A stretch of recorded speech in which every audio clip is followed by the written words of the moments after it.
Guys তোমাদের cake দেখাবো, ঠিক আছে। এই যে ওপরের পোর্শনটা কেটে তুলে নিতে হয়েছিল, কারণ ওপরেরটা ঠিক এরকম অবস্থা, ঠিক আছে। এরকম পুড়ে টুড়ে গেছিল, কিশমিশ টিশমিশ পুড়ে পুরো ভেতরে ঢুকে গেছে। আজকে যে কেক তৈরি করব, মাইক্রোওভেন, নতুন মাইক্রোওভেন কিনেছি। তো মাইক্রোওভেনটা এখন হলো ফ্রি হিট করা হয়ে গিয়েছে, এখন ওর মধ্যে ঢুকিয়ে দেবো। এই যে দেখতে পাচ্ছ ব্যাটার রেডি। তো চলো দেখা যাক যে কেমন হয়। আজকে প্রথম ট্রাই করছি, তো তোমাদের সাথে অবশ্যই দেখাবো। আর এই রেসিপিটাও কিন্তু তোমাদের সাথে শেয়ার করবো, তো অবশ্যই দেখতে হবে। এটাকে দিয়ে দেবো, একটু সাবধানে দিতে হবে, কারণ এটা কিন্তু প্রচণ্ড গরম হয়ে রয়েছে। খুব সাবধানে দিতে হবে।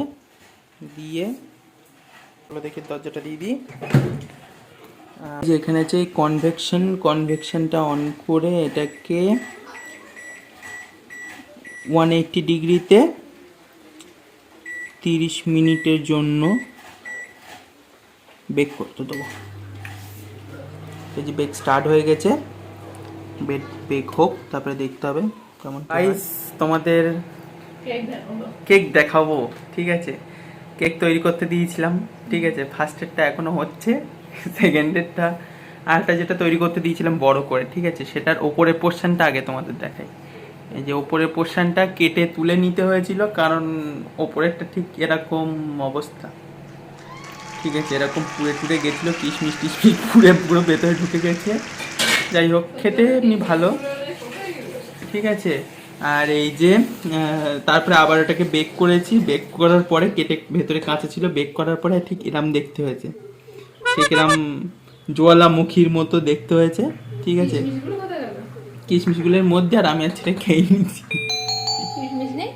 তো তোমাদের একদম রিয়েল রিভিউ দিলাম।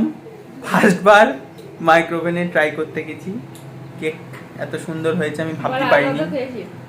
আমি জীবনে ভাবতে পারিনি এত সুন্দর আমি কেক করতে পারি। তার জ্যান্ত প্রমাণ এই যে জ্বালামুখীর মতো দেখতে হয়েছে। এতে প্রেসার কুকারে করা অনেক ভালো, একদম সত্যি কথা বলছি। তো সাচ্চা রিভিউ তোমাদের দিকে দিয়ে দিলাম। যাই হোক, আর পরে যখন আবার কিছু নতুন নতুন রেসিপি ট্রাই করবো তোমাদের অবশ্যই দেখাবো। টাটা গাইস, ভালো এই ভিডিওটা ভালো লাগলে আর এই সাচ্চা রিভিউটা ভালো লাগলে অবশ্যই কিন্তু একটা লাইক করে দাও। আর সত্যি কথা বলতে এতটা খাটাখাটনি করেছি, অন্তত একটা লাইক আর একটা শেয়ার তো করেই দাও, ঠিক আছে। এইটুকু করে দিলে তাও একটু মোটিভেশন হবো। রাখলাম।